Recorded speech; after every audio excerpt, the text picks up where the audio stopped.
Selamat pagi kepada peserta didik semua, kepada Bante dan Bapak Ibu Guru yang hadir di Zoom webinar kita pagi ini. Namo Sang Yang Adi Budaya, Namo Buddhaya.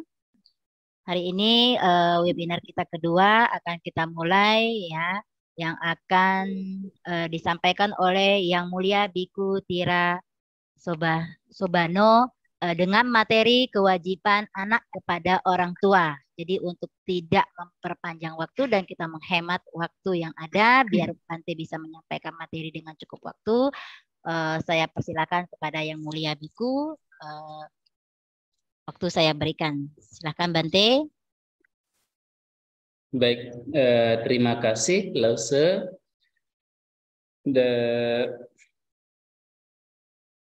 Selamat pagi para peserta webinar semuanya. Semoga Anda semua selalu sehat dan bahagia, ya, bebas dari penderitaan, bebas dari kebencian, bebas dari penyakit, dan bebas dari segala macam kesulitan. Ya, Bante akan memulai pemaparan materi dengan diawali dengan membacakan wandana. Ya. Namo tassa bhagavato arahato sama sambuddhassa. Namo tassa bhagavato arahato sama sambuddhassa. Namo tassa bhagavato arahato sama sambuddhassa. Saudara-saudara semua, para peserta webinar pengembangan karakter, ya, yang terdiri dari para siswa dan siswi SMP dan SMA Bodhidharma. Dalam kesempatan yang baik ini, sebagaimana yang tadi sudah disampaikan oleh Lause bahwa Bante akan menyampaikan pemaparan Dhamma yang dengan tema, ya, yaitu kewajiban anak kepada orang tua. Tentu tema ini adalah bagian dari Dhamma, ya, ajaran Buddha yang telah diajarkan oleh Buddha kepada seorang umat rumah tangga yang bernama Sigaloka, ya, yaitu tentang kewajiban anak kepada orang tua. Jadi kenapa materi ini menurut Bante sangat penting disampaikan? Karena Sang Buddha sendiri menekankan bahwa bakti kepada orang tua itu sangat penting, ya. Dan cara kita berbakti adalah dengan melaksanakan kewajiban-kewajiban yang seharusnya kita lakukan kepada kedua orang tua kita. Nah, di satu kesempatan Sang Buddha pernah menyampaikan bahwa kalau di dunia ini ada orang yang takut menghadapi kematian, ada orang yang takut mati, ada orang yang tidak takut mati. Nah, salah satu alasannya kenapa orang takut mati, karena salah satu alasannya adalah dia belum melaksanakan kebaikan yang seharusnya dia lakukan. Nah, kebaikan yang seharusnya dilakukan di dalam hidup ini adalah salah satu yang paling penting adalah berbakti dan melaksanakan kewajiban kepada orang tua. Lalu orang yang tidak takut menghadapi kematian, orang yang tidak takut menghadapi pengalaman kematian, salah satu sebabnya adalah karena mereka sudah melakukan kewajibannya berbakti kepada orang tua. Ya, jadi ini di dalam ajaran Buddha, berbakti kepada orang tua ini sangat ditekankan, ya, karena orang tua kita di dalam kehidupan kita saat ini ya oleh Sang Buddha dikatakan sebagai Buddha yang sebenarnya, Buddha yang masih hidup ya di dalam kehidupan kita saat ini. Jadi orang tua kita itu adalah Buddha ya. Jadi di salah satu kesempatan Sang Buddha memberi nasihat kepada seorang perumah tangga perempuan bernama Wisaka ya. Salah satu nasihatnya adalah hormati Buddha yang ada di rumah. Ya, bagaimana supaya kehidupan kita damai, kemudian nyaman, penuh kebahagiaan. Salah satu nasihat Buddha kepada Wisaka adalah hormati Buddha yang ada di rumah. Nah, siapa yang dimaksud dengan Buddha yang ada di rumah kita itu ya kedua orang tua kita, nangkai papa, nangkai mama. Itulah Buddha yang sebenarnya di dalam kehidupan kita sekarang. Buddha-Buddha yang lain itu sudah tidak ada, yang kita jalankan sekarang adalah ajarannya. Seperti Buddha Sakyamuni itu sekarang sudah tidak ada lagi. Buddha Amitabha dan Buddha sebagainya tidak ada lagi. Jadi Buddha yang ada sekarang yang nyata, yang masih hidup dalam kehidupan kita adalah siapa? Kedua orang tua kita, papa dan mama kita. Dialah Buddha hidup, Buddha nyata sekarang. Maka kita harus melaksanakan kewajiban kita kepada kedua orang tua kita, karena orang yang sudah melaksanakan kewajibannya kepada orang tua ini adalah mereka yang telah melaksanakan kebaikan yang seharusnya dia lakukan, ya. Dan sebagai dari sudut pandang hukum karma, bahwa orang yang telah melaksanakan kewajibannya dengan berbakti kepada orang tua, maka setelah kehidupan ini mereka akan memperoleh kelahiran yang baik. Kelahiran yang baik itu ya dapat terlahir di alam-alam kehidupan yang berbahagia, ya bisa lahir jadi manusia. Karena kalau orang di selama hidupnya melaksanakan kewajibannya kepada orang tua, hormat kepada orang tua, ya, memperlakukan kedua orang tuanya dengan penuh hormat, baik melalui pikiran, ucapan maupun tindakan, maka secara hukum karma, bila nanti orang ini akan terlahir kembali sebagai manusia, dia akan lahir jadi manusia dengan reputasi dan karisma yang baik. Reputasi itu artinya dia akan memiliki nama baik yang tersebar luas, dan dia akan lahir sebagai orang terhormat, ya, sebagai orang yang dihormati. Yaitu karena akibat kebajikan masa lampau, karena mereka terlahir karena mereka di kehidupan lampau telah melaksanakan kewajibannya kepada orang tua, memperlakukan orang tuanya dengan penuh hormat, penuh sopan santun. Nah, hal ini akan membuat seseorang nanti terlahir mulia, ya, dihormati, memiliki banyak pengikut, ya, dan kata-katanya akan didengarkan oleh orang lain. Sebaliknya kalau orang yang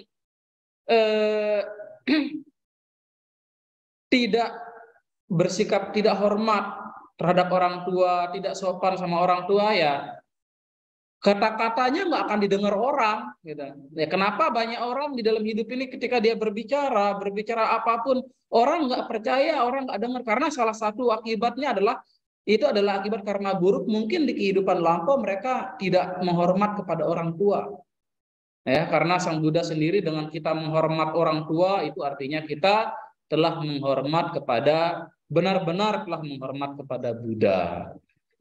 Baik, saudara-saudara semua, para peserta webinar pengembangan karakter, sebagaimana yang kita kembali lagi kepada topik kita, bahwa kewajiban. Jadi kewajiban kita kepada orang tua ini adalah adalah cara kita untuk menunjukkan rasa bakti, rasa hormat kita kepada orang tua kita. Ya. Nah, referensi utama dari ajaran Buddha mengenai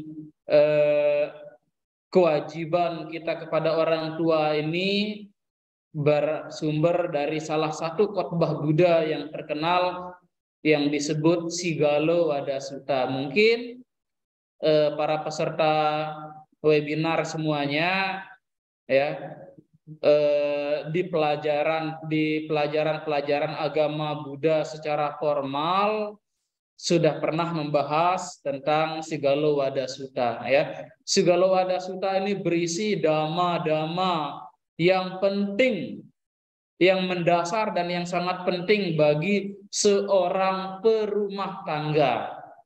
Ya. Saudara-saudara tahu ya namanya perumah tangga itu ya.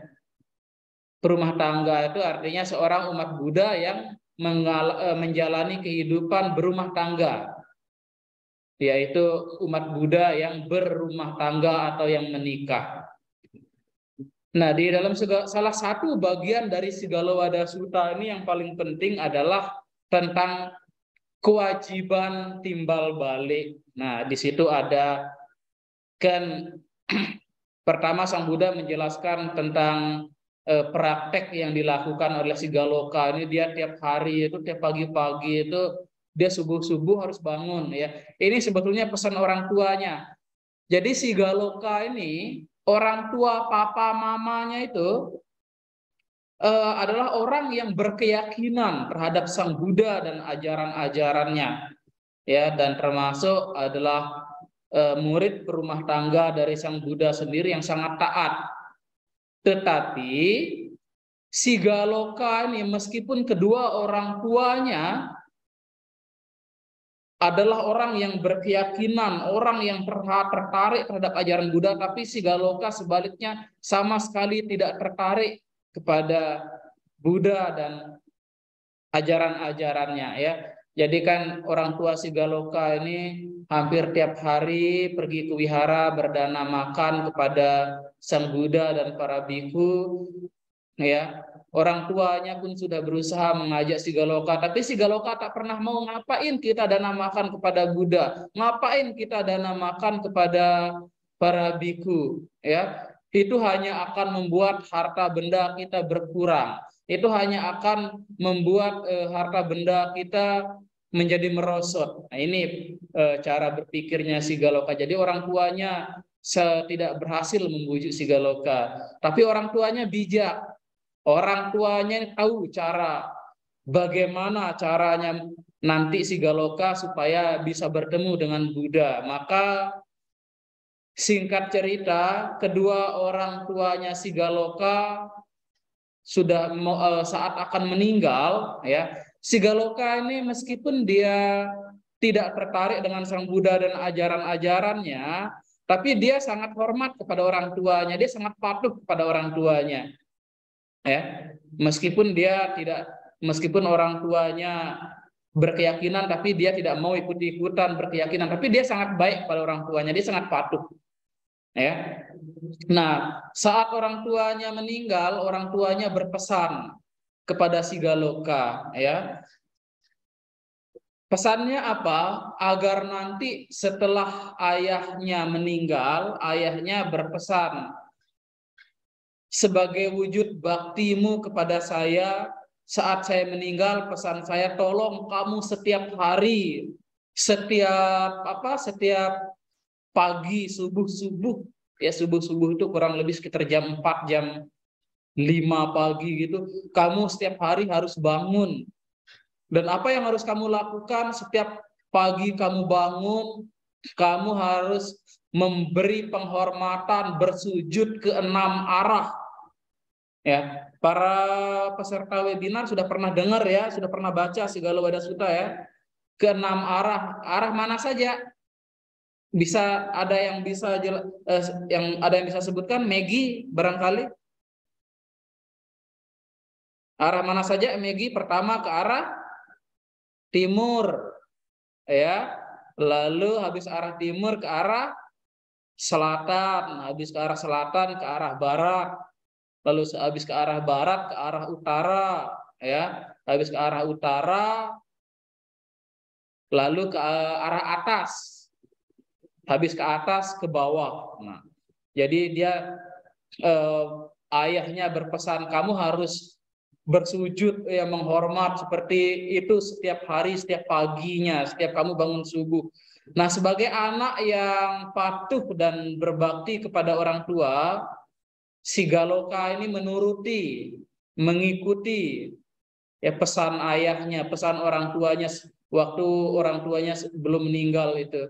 Nah, sebetulnya ayah si Galoka ini berpesan demikian, tujuannya apa? Supaya suatu saat ketika si Galoka melakukan hal ini dan Sang Buddha melihatnya, ya, agar Sang Buddha dapat mengajarkan dhamma kepada si Galoka ini tentang apa sih makna dari penghormatan yang dia lakukan. Jadi setiap hari, setiap subuh si Galoka ini melakukan pesan orang tuanya, dan betul suatu saat Sang Buddha sedang pindah patah. Tahu pindah patah ya?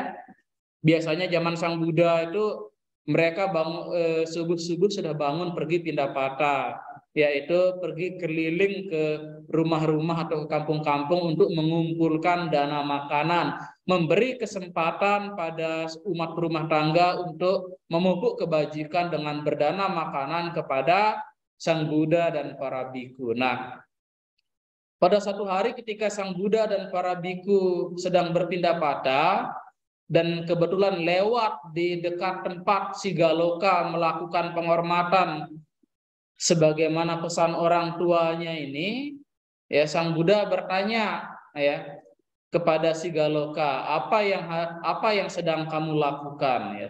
Si Galoka menjawab, saya melakukan penghormatan ke 6 arah setiap hari sesuai dengan pesan orang tua saya. Ya, orang tua saya sebelum mereka meninggal. Lalu Sang Buddha kembali bertanya, apakah kamu paham? Apakah kamu tahu apa maksud dari penghormatan yang kamu lakukan? Nah, si Galoka menjawab, saya tidak tahu. Saya hanya menjalankan apa yang dipesankan oleh orang tua saya kepada saya sebagai bentuk bakti saya kepada orang tua. Nah, lalu disitulah Sang Buddha kemudian menjelaskan tentang makna dari menghormat, menyembah ke 6 arah itu, ya. Ya, mungkin di pelajaran sekolah Anda semua sudah belajar ya, kalau dari 6 arah itu ada maknanya masing-masing. Ya, ke arah timur, menyembah ke arah timur itu artinya simbol penghormatan kepada siapa? Ada yang masih ingat? Atau Teresi masih ingat nggak? Menyembah ke arah timur itu artinya simbol penghormatan kepada kedua orang tua kita. Ya, nanti kan ada penghormatan kepada guru, ya, itu arah selatan, kepada teman, kepada sanak keluarga, lalu di atas itu ke penghormatan kepada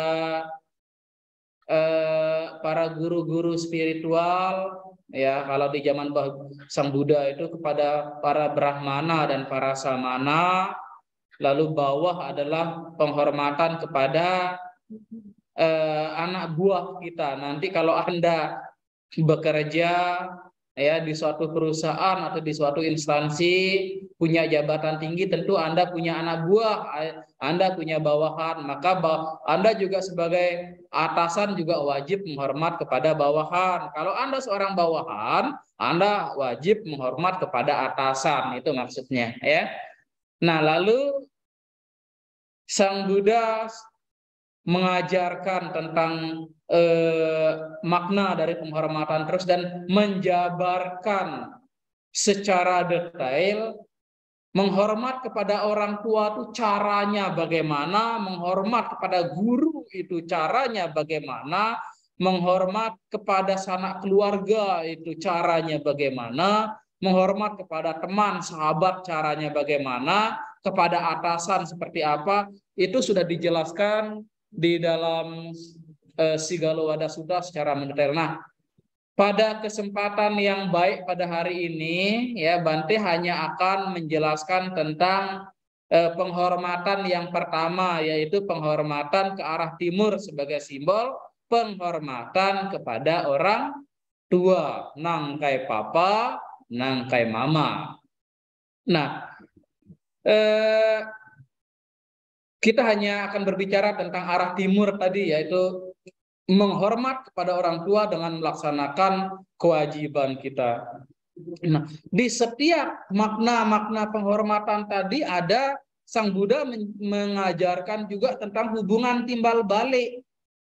Ya, yang pertama, hubungan timbal balik antara anak dan orang tua, dan sebaliknya antara orang tua dan anak. Namun pembahasan dalam kesempatan ini kita hanya akan membahas tentang hubungan timbal balik antara anak dengan orang tua, karena peserta webinar ini ya sebagian besar adalah para peserta yang berstatus sebagai anak. Ya, belum ada yang berstatus sebagai orang tua. Maka inilah alasan kenapa Bante hanya spesifik tentang kewajiban anak kepada orang tua, ya, bukan kewajiban orang tua kepada anak. Kecuali kalau nanti Anda sudah berkeluarga punya anak, baru temanya tentang kewajiban orang tua kepada anak. Nah, jadi kenapa kok pertanyaannya, kenapa kok arah timur itu sebagai orang tua? Ya, jadi arah timur itu makna filosofinya begini. Arah timur itu kan arah matahari terbit. Ya, saat bumi masih gelap, lalu dari arah timur muncul matahari, matahari akan menjadi sumber cahaya, sumber penerang, sumber penerangan dari dunia yang gelap menjadi terang. Itu karena matahari yang muncul dari arah timur. Nah, ini makna filosofinya adalah bahwa orang tua kita adalah sumber kehidupan kita, yang diibaratkan seperti matahari yang menyinari bumi. Ya, jadi orang tua kita adalah sumber kehidupan kita. Kita muncul seperti sinar matahari muncul dari arah timur, jadi kita muncul dan hidup bersumber dari orang tua kita. Ya, itu makna filosofinya. Nah, jadi sebagai seorang anak, ya, di dalam Sigalo Wada Sutta ini Sang Buddha menekankan kepada Sigaloka bahwa seorang anak harus dan punya kewajiban untuk berbakti kepada orang tua dengan 5 cara. 5 cara ini dalam tanda kutip cara yang utama. Nah, yang namanya utama itu nanti ada jabaran-jabaran, ada sub-sub pembagiannya lagi. Nah, jadi cara kita berbakti kepada orang tua kita dengan melaksanakan kewajiban kita melalui 5 cara. Ya, mungkin anak-anak SMA rata-rata mungkin sudah pernah belajar ya di sekolah, maupun mungkin di sekolah minggu atau di momentum-momentum lain sering sekali hal ini dibahas. Ya. Jadi ada 5 cara seorang anak melakukan kewajiban kepada orang tua sebagai bentuk rasa bakti kepada orang tua. Yang pertama, yaitu menyokong dan merawat kedua orang tua kita saat kedua orang tua kita nanti sudah tua. Ya, jadi itu kewajiban kita yang pertama. Orang tua kita nanti kalau sudah tua, ya, atau kalau mungkin belum tua, tapi kita sudah mampu untuk menyokong dan merawat mereka, maka kewajiban kita pertama adalah menyokong dan merawat. Menyokong itu artinya apa? Menyokong artinya Di saat orang tua kita nanti sudah tua, mereka bekerja sudah tidak mampu, ya, karena namanya kita kalau sudah tua, badan kita ini sudah, fungsi badan kita ini sudah mulai berkurang, kemampuan tubuh kita sudah berkurang, ya, telinga kita mendengarnya sudah kurang, kadang-kadang kita melihat pun sudah nggak begitu jelas, ngomong juga sudah kurang jelas, kemampuan berjalan kita juga sudah berkurang. Yang dulu bisa lari berkilo-kilo, sekarang jalan sedikit aja udah capek, ya. Kalau kita udah tua kan begitu, ya. Kadang jalan sedikit dulu, ya, kadang-kadang mandi pun harus dibantu dan sebagainya, ya. Nah, menyokong dalam hal ini lebih kepada membantu menyokong orang tua kita dalam hal materi. Saat orang tua kita sudah tua, sudah tidak mampu bekerja, sudah tidak punya penghasilan, maka kewajiban kita lah untuk menyokong, memberi nafkah kepada kedua orang tua kita. Ya, karena memberi nafkah, memberi pemberian persembahan kepada orang tua di dalam salah satu suta namanya Patakama Sutta oleh Sang Buddha disebut pemberian yang penuh berkah. Ya, jadi di situ ada 5 jenis pemberian yang disebut oleh Sang Buddha sebagai pemberian yang penuh berkah. Yang pertama adalah pemberian kepada kedua orang tua kita. Ini penting, ya. Nanti kalau kita sudah besar, sudah bekerja, punya uang, atau bahkan sudah sukses, jangan pelit-pelit sama orang tua. Jangan nanti, karena banyak kejadian anak muda sudah sukses, belum menikah tapi punya pacar. Kalau pacarnya minta uang berapapun dikasih. Tapi kalau orang tuanya yang minta banyak sekali alasan, itu karma buruk. Ya, jangan, tidak boleh seperti itu. Ya, jadi ketika kita memberi apapun, yang utama pemberian harus kita berikan kepada kedua orang tua kita dulu. Karena memang ada orang-orang dengan karakter seperti itu. Apalagi nanti ada juga orang kalau menyumbang kepada sosial, kepada masyarakat, senang. Ya, supaya nanti tujuannya supaya dipuji, disanjung, dihormati atau dipilih jadi pejabat dan sebagainya. Tapi tak pernah memberi kepada orang tua. Itu keliru, ya.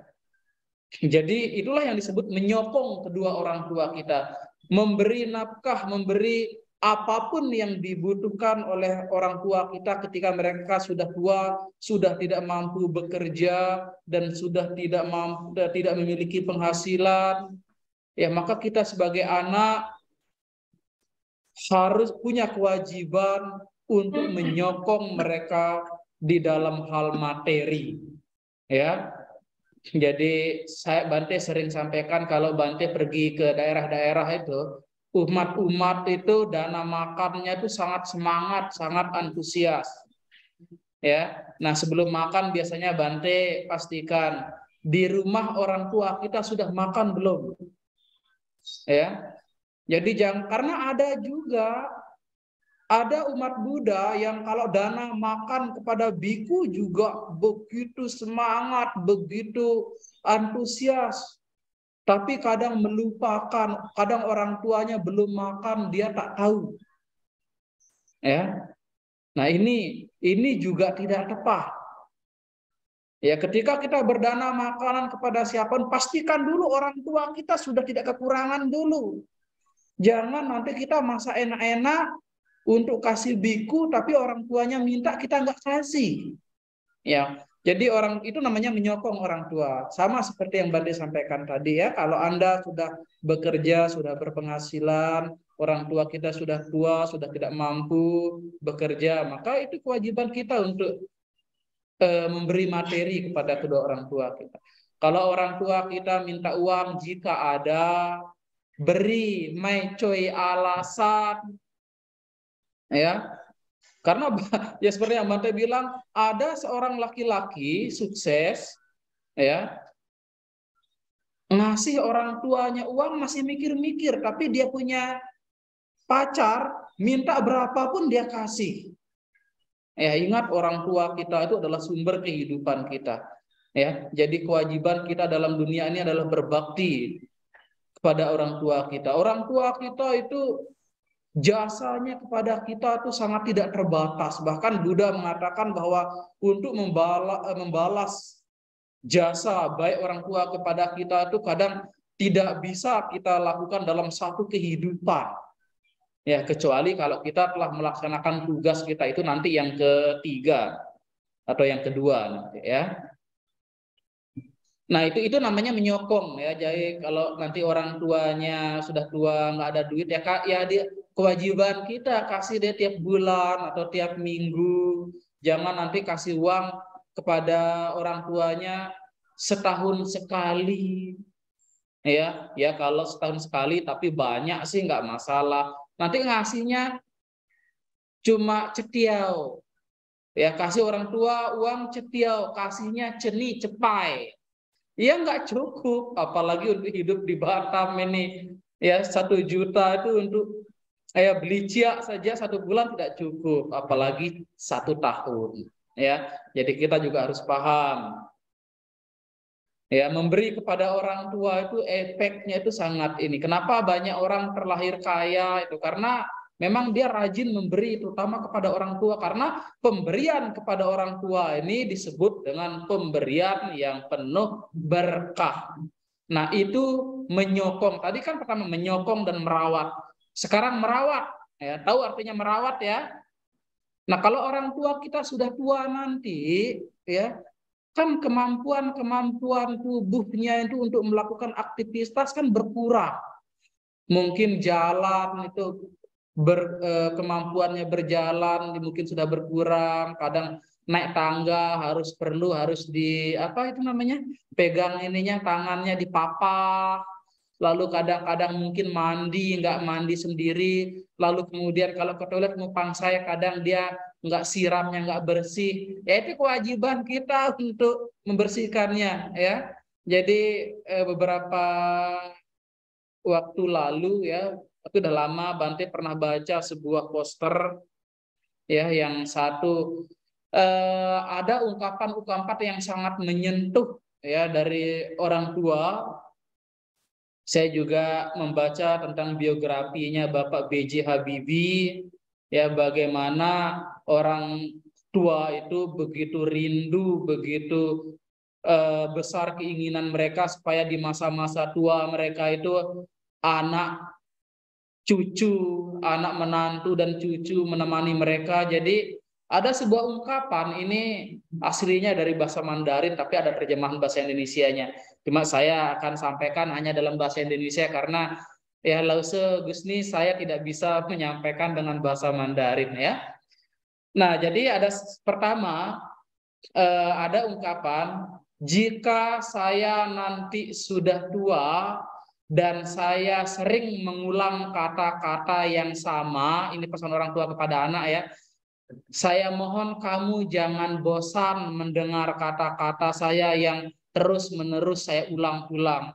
Ingatlah dulu saat kamu belajar berbicara, ya setiap hari kamu mengulang kata-kata yang sama ratusan sampai ribuan kali. Aku tak pernah bosan mendengar omonganmu. Ya. Nah, jadi kan kalau waktu kita belajar ngomong waktu masih kecil kan kita akan mengulang kata-kata yang sama. Ya, setiap hari kita hanya mengulang kata-kata yang sama. Waktu kita belajar ngomong, apa yang biasanya kita bicarakan, kita hanya bisa ngomong mama, papa, mama, mamam. Kan itu aja omongannya. Ya, waktu kita belum pandai ngomong. Tiap hari ya, papa, mama, mama, ya panggil papa mama minta makan itu aja ya, sehari bisa ratusan kali kita ngomong. Orang tua kita tak pernah bosan. Nah, jadi saat orang tua kita, kalau orang tua kita nanti kalau sudah tua, orang tua kita itu kadang-kadang sudah pikun ya. Pikun itu artinya dia kadang-kadang perilakunya itu sudah kayak anak kecil, mengulang kata-kata yang sama. Tadi sudah tanya mungkin ada keluarganya dari jauh mungkin datang, dia tanya, kapan sampai? Nah, udah dijawab, nanti bentar lagi tanya gitu lagi, kapan sampai? Mungkin Lause pernah mungkin ya melihat orang tua yang kadang memang suka mengulang kata-kata yang sama. Dan kita sebagai anak jangan pernah bosan, ya, karena dulu kita saat belajar ngomong juga begitu. Orang tua kita tak pernah apa eh, bosan mendengar kita ngomong. Lalu ada ungkapan berikutnya, jika nanti saya mandi tidak bisa mandi sendiri, ya bantulah saya untuk mandi. Ingatlah dulu ketika bagaimana saya membujuk kamu untuk apa, zaman kita kecil kan kadang-kadang kalau mau mandi orang tua kita membujuk kita itu dengan dari cara yang paling halus sampai yang paling kasar biar kita mau mandi.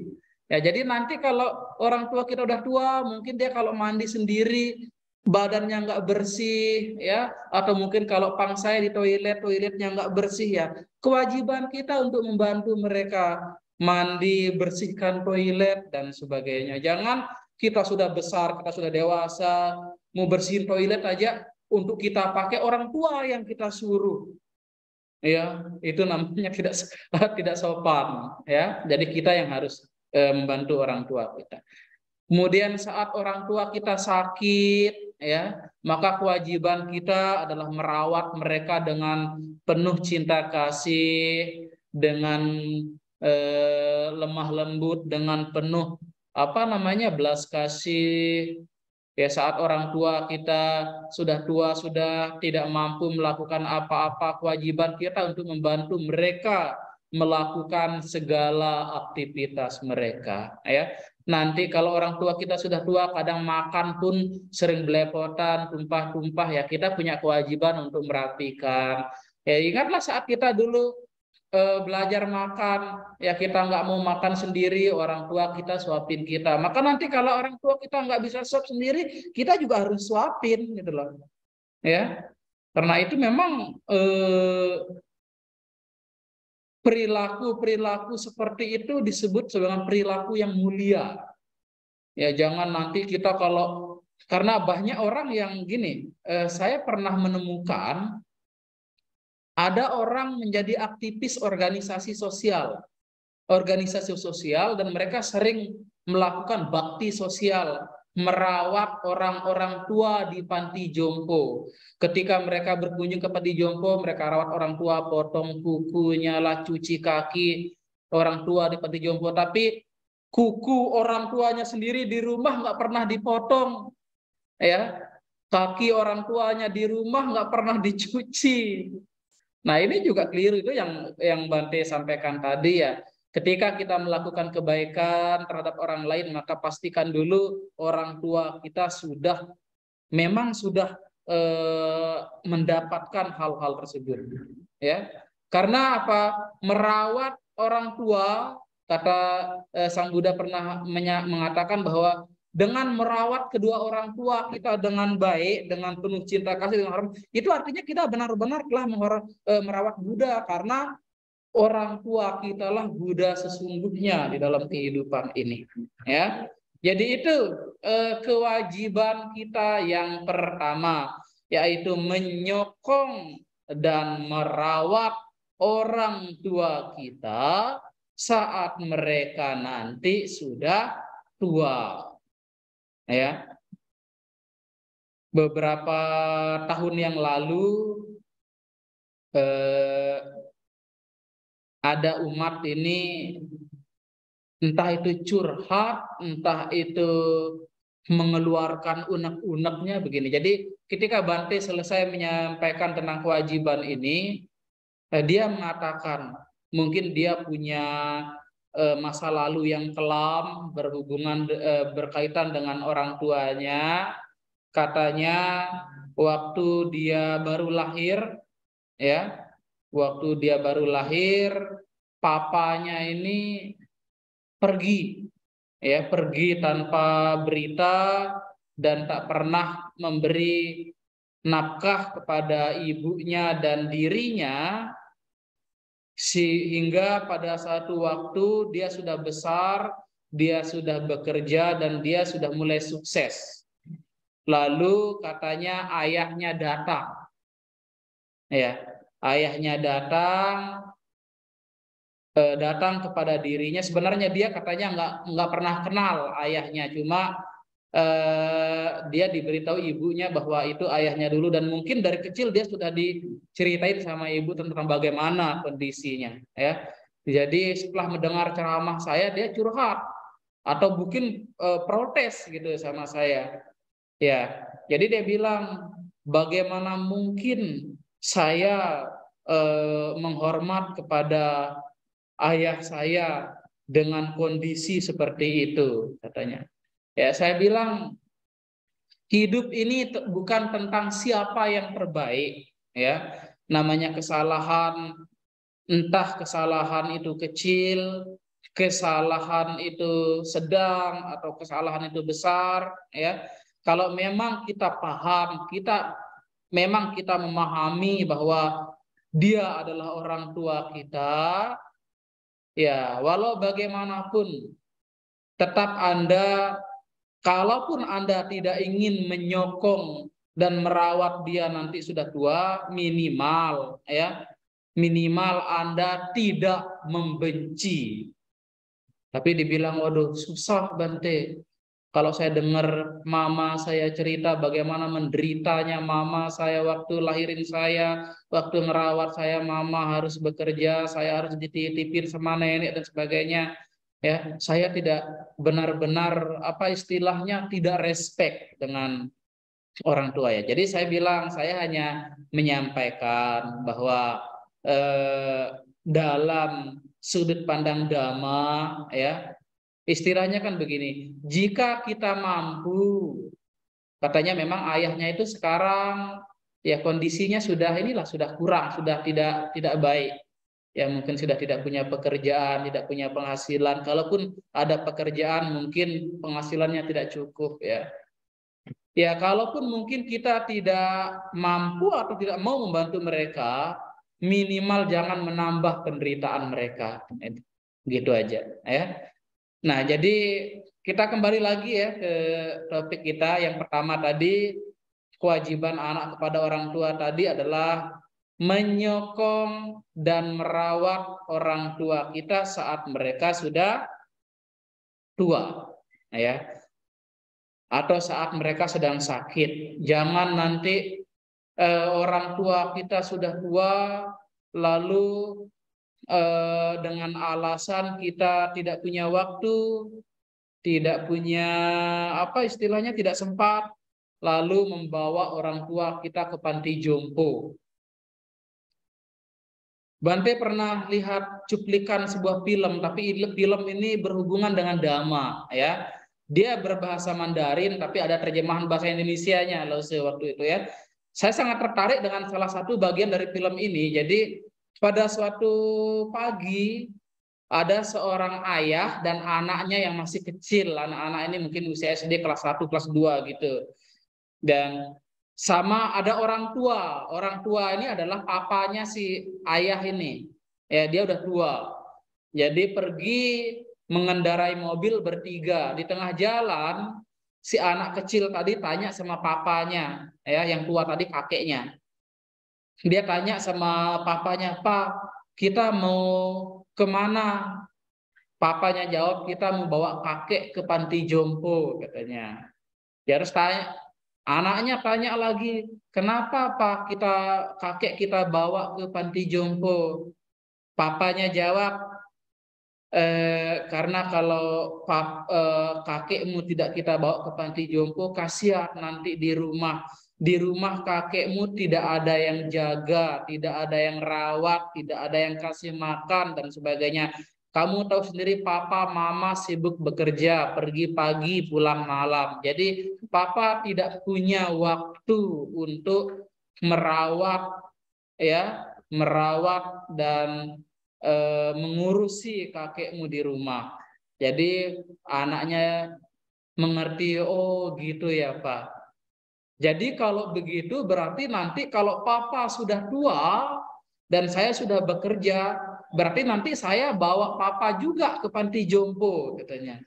Ya. Nah, jadi pernyataan si anak kecil ini membuat si papanya syok, terkejut. Ya, dia lalu menyadari, oh iya ya katanya. Padahal dia sendiri kalau berpikir kalau udah tua dia tidak akan pernah mau dibawa ke panti jompo. Ya, oleh karena itu si papanya ini menjadi sadar, oh iya ya, kalau sekarang saya memperlakukan orang tua saya seperti ini, nanti kalau saya sudah tua, anak saya akan memperlakukan saya seperti ini juga.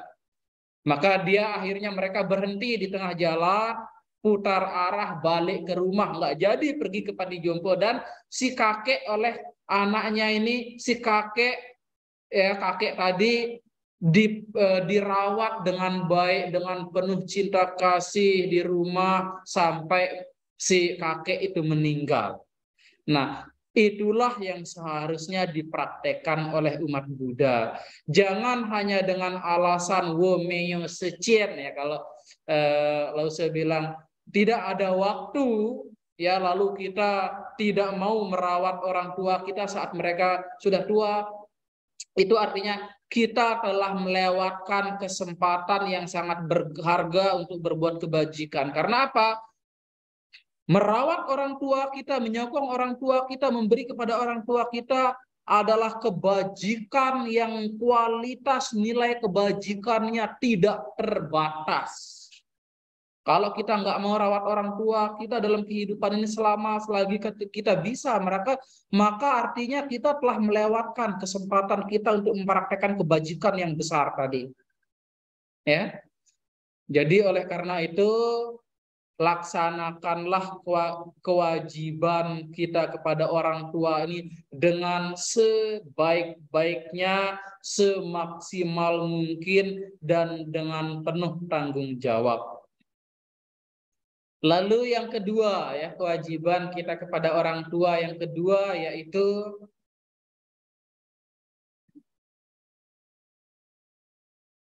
menjaga nama baik dan tradisi orang tua kita, ya. Menjaga nama baik orang tua kita, yaitu dengan cara apa? Dengan cara tidak membiarkan diri kita tercela. Ya, karena kita jadi orang tua, orang yang tercela, banyak orang akan bertanya, itu anaknya siapa ya? Jadi kita yang berbuat buruk, tapi yang ditanya itu anak siapa? Artinya orang tua kita yang ditanya. Ya, mungkin kan sering kayak gitu ya, saudara-saudara semua ya. Itu misalnya itu anaknya siapa ya? Siapa ya papa mamanya ya? Ya. Jadi kalau kita sama juga saat kita berbuat baik, saat kita melakukan satu kebaikan, orang juga akan tanya itu anak siapa ya, hebat sekali. Nah, jadi cara kita menjaga nama baik orang tua kita yaitu dengan melaksanakan kebajikan-kebajikan dan tidak membiarkan diri kita terjerumus dalam perilaku buruk. Ya. Karena dengan kita menjaga nama baik dan tradisi orang tua kita, nah itu adalah salah satu perilaku yang membuat orang tua kita bahagia. Tapi kalau kita terjerumus dalam perilaku tercela, dalam perilaku yang tidak terpuji, maka ini akan membuat orang tua kita menderita. Lalu menjaga tradisi keluarga, ya. Nah, ini yang sering Bante sampaikan, tradisi termasuk keyakinan orang tua kita, ya. Nah, jadi sebagai anak, cara kita menjaga tradisi orang tua kita ya salah satunya, kalau orang tua kita ini berkeyakinan Buddhis dalam arti kata beragama Buddha, maka kita juga harus mengikuti keyakinan orang tua kita.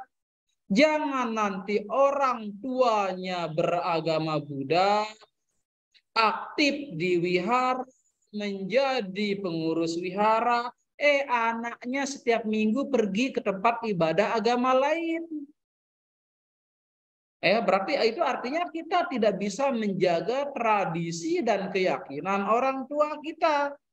Karena jika orang tua dengan anak keyakinannya berbeda, maka anak tidak akan punya kesempatan untuk melakukan kewajiban yang kedua ini. Ya.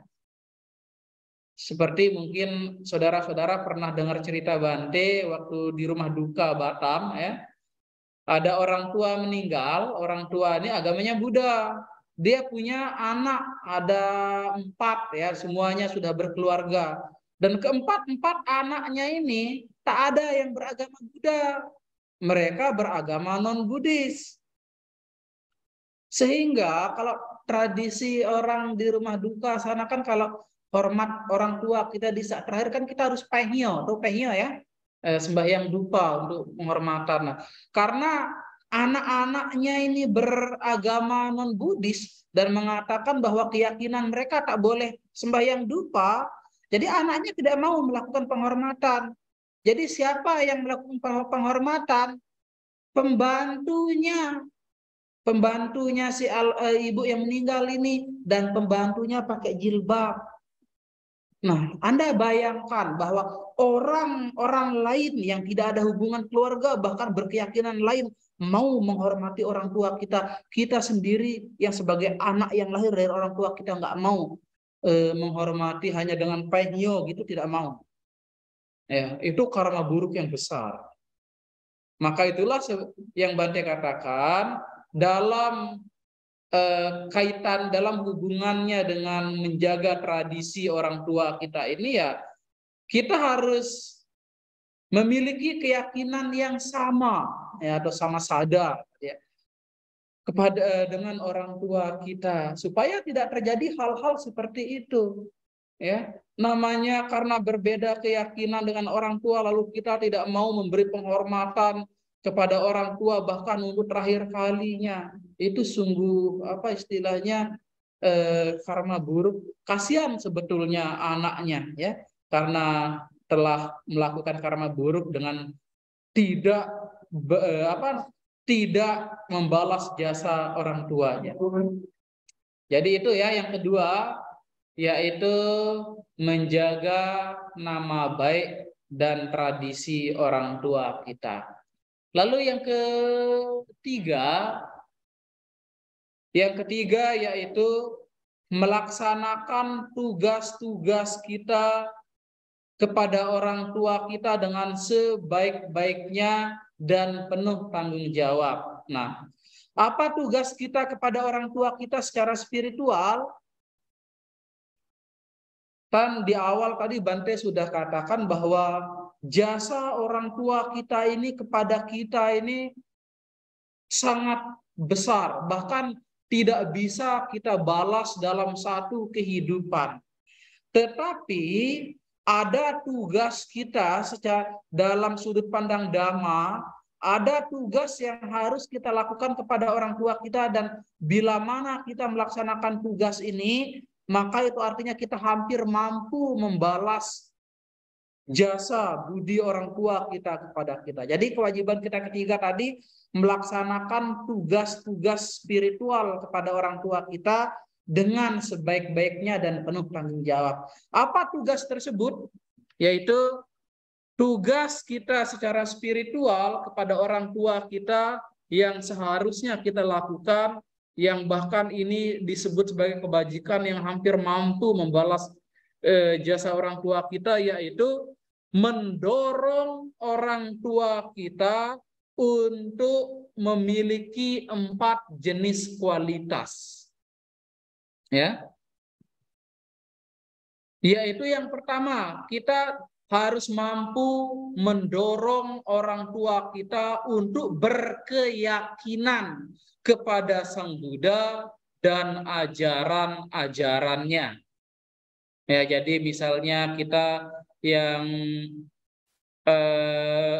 sering ke wihara, sering dengar dhamma, lalu mungkin orang tua kita kadang jarang ke wihara, bahkan ke wihara mungkin setahun sekali, setahun 2 kali, lalu kita menjadi aktivis wihara, rajin ke wihara, ajak juga orang tua kita ke wihara, dengar dhamma, meditasi dan sebagainya. Supaya apa? Hal-hal tersebut mampu mendorong orang tua kita untuk punya keyakinan, ya, punya keyakinan terhadap Sang Buddha dan ajaran-ajarannya.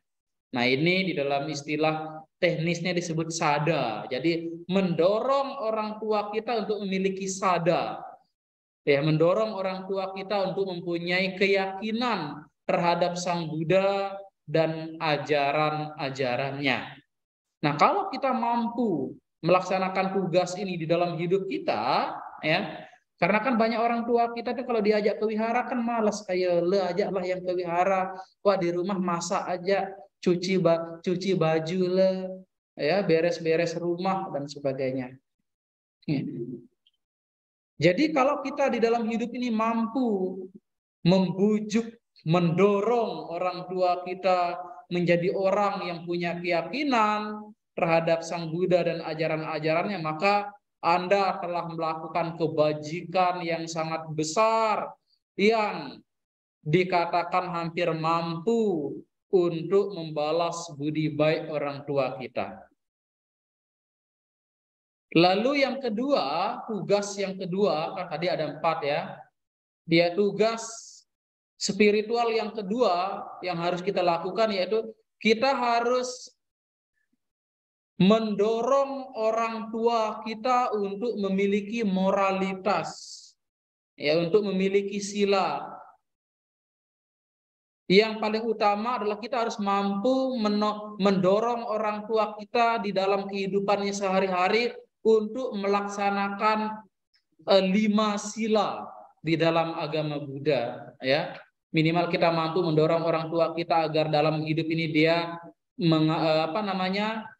melatih diri untuk tidak membunuh, tidak mencuri, tidak berbuat asusila, tidak berkata-kata yang tidak benar, ya, tidak mabuk-mabukan dan sebagainya.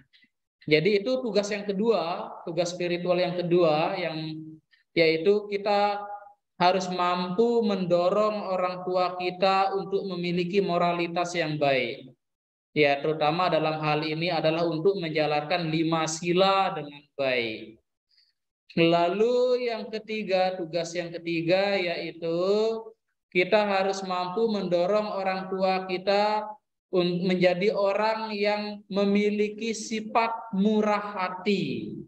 Ya, bukan mendorong mereka menjadi orang yang pelit, orang yang kikir, orang yang tamak, orang yang serakah, tidak. Jadi tugas yang ketiga yaitu kita harus mampu mendorong orang tua kita menjadi orang yang memiliki sifat murah hati, ya, gemar membantu, ya, gemar memberi, tidak pelit, tidak kikir, tidak serakah. Dan tugas yang keempat yaitu jika kita mampu dalam hidup ini mendorong orang tua kita menjadi orang yang mempunyai kebijaksanaan atau menjadi orang yang bijaksana. Nah, itulah yang disebut dengan melaksanakan tugas kita dengan baik. Jadi tugas yang dimaksud di sini adalah tugas spiritual, tugas dhamma. Jadi ada 4 tugas utama kita secara spiritual di dalam kehidupan ini, yang mana jika kita mampu melaksanakan tugas ini, artinya kita telah melaksanakan kewajiban kita kepada orang tua kita, dan kebajikan ini nilainya sangat besar, yang dikatakan hampir mampu membalas budi baik orang tua kita, yaitu mendorong orang tua kita agar mempunyai keyakinan terhadap Buddha dan ajaran-ajarannya, mendorong orang tua kita untuk mempraktekkan 5 sila, mendorong orang tua kita untuk menjadi orang yang murah hati, dan mendorong orang tua kita menjadi orang yang bijaksana. Di dalam istilah Buddhisnya disebut sila, sada, sila, caga, panya.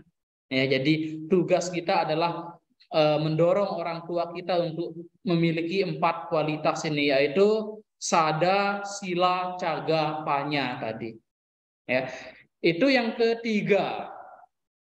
Lalu yang keempat, tugas kita yang keempat yaitu menjaga harta warisan orang tua kita. Ya, harta warisan orang tua kita dengan baik. Nah, di dalam penjelasan kitab penjelasan Tripitaka, yang dimaksud oleh Sang Buddha dengan harta warisan itu ada 2. Ya. Harta warisan pertama adalah harta warisan berupa materi.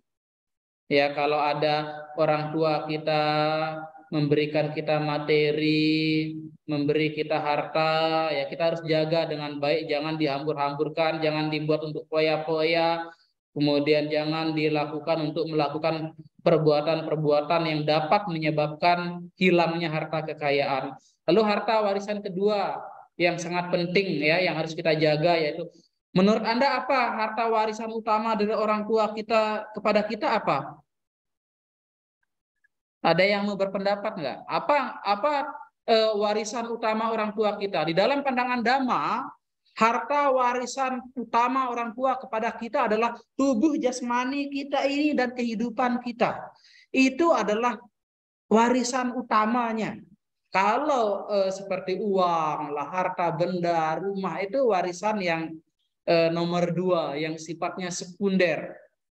Ya, tetapi yang paling penting harta warisan orang tua kita kepada kita yang paling utama ini adalah tubuh jasmani kita ini dan kehidupan kita. Inilah yang harus kita jaga. Harta warisan orang tua kita yang sangat berharga yang harus kita jaga. Bagaimana cara kita menjaganya? Pertama, dengan tidak membiarkan diri kita terjerumus dalam perilaku-perilaku buruk. Dan yang kedua, dengan melatih diri kita untuk mempraktekkan Dhamma. Itulah cara kita menjaga harta warisan orang tua kita. Ya, sampai di sini bisa dipahami ya saudara-saudara semua ya. Dan yang keempat, yang kelima, yang terakhir ya, kewajiban kita kepada orang tua kita yang terakhir, yang kelima yang dijelaskan oleh Sang Buddha dalam Sigalowada Sutta, yaitu saat orang tua kita nanti sudah meninggal, kita harus melakukan pelimpahan jasa kebajikan atau Hwesiang Pongte. Jadi artinya kewajiban kita kepada orang tua kita ini tak pernah habis. Walaupun sampai orang tua kita meninggal, kita punya kewajiban. Ya, kalau sudah meninggal, kalau waktu orang tua kita masih hidup, ya kewajiban kita yaitu nomor 1 sampai 4 tadi. Itu cara kita melaksanakan kewajiban kita saat orang tua kita masih hidup, yaitu menyokong dan merawat orang tua kita, menjaga nama baik dan tradisi orang tua kita, melaksanakan tugas spiritual kita kepada orang tua kita, lalu menjaga harta warisan orang tua kita. Lalu kalau orang tua kita sudah meninggal, cara kita melakukan kewajiban yaitu dengan terus-menerus melimpahkan jasa kebajikan kepada kedua orang tua kita. Jadi itulah yang Bante katakan, kewajiban kita kepada orang tua kita ini tak pernah habis sampai kapanpun. Ya, jangan berpikir itu kan kalau saya sudah belum menikah, nanti kalau sudah menikah berarti saya tak punya kewajiban lagi. Tetap Anda punya kewajiban, hanya kewajiban Anda bertambah. Misalnya seorang laki-laki, sebelum Anda menikah, Anda punya kewajiban kepada orang tua. Setelah Anda menikah bukan berarti kewajiban Anda kepada orang tua itu hilang, tapi kewajiban Anda jadi bertambah. Selain kepada orang tua, Anda juga punya kewajiban kepada pasangan hidup Anda. Nah, lalu setelah itu Anda punya anak. Ya, artinya kewajiban Anda bertambah lagi dan kewajiban kepada orang tua ini tetap ada, tidak pernah hilang. Jadi itulah saudara-saudara semua, 5 jenis kewajiban orang tua kepada 5 jenis kewajiban anak kepada orang tua di dalam Sigalo Wada Sutta sebagai bentuk bakti kita sebagai anak kepada orang tua. Jadi demikian pemaparan materi dalam kesempatan ini. Bisa ya, bisa dimengerti ya. Baik, Bante, terima kasih atas ilmunya hari ini. Semoga peserta didik semua atau kita semua bisa menerapkan dalam kehidupan kita sehari-hari. Terima kasih juga kepada seluruh peserta didik yang telah bertanya. Terima kasih Bante. Nanti kami akan lanjut lagi 10.15 kepada pembicara yang kedua. Terima kasih Bante. Namo Sang Hyang Budaya, Namo Buddhaya. Ya, Namo Buddhaya. Saya izin lab jom ya. Ya, baik Bante. Terima kasih.